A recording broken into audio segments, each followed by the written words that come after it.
La ciaccola di oggi ci porta a Ferrara, più in particolare perché a Ferrara? Perché a Ferrara dall'11 ottobre all'8 febbraio 2026 sarà possibile visitare una mostra dedicata ad uno dei maggiori artisti contemporanei espressivi. Sto parlando di Marc Chagall, testimone del suo tempo.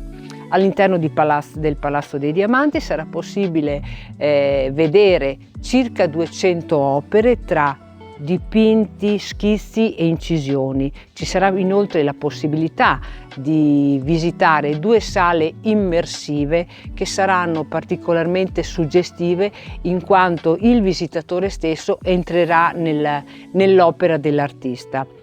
L'opera dell'artista infatti basa il suo fulcro sulla simbologia del doppio.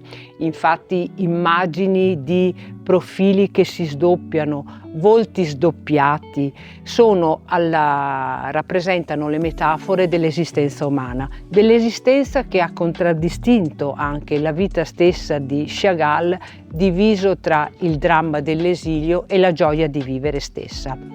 Immagini fluttuanti, immagini di donne volanti, immagini di animali parlanti che rappresentano quasi il sogno di una vita che dietro all'apparente semplicità del suo tratto e delle sue opere rappresenta invece la metafora dell'esistenza umana.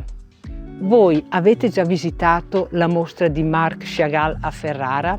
Se non l'avete fatto, io che l'ho vista vi consiglio di andarla a vedere e di immergervi in questo percorso onirico ed estremamente suggestivo.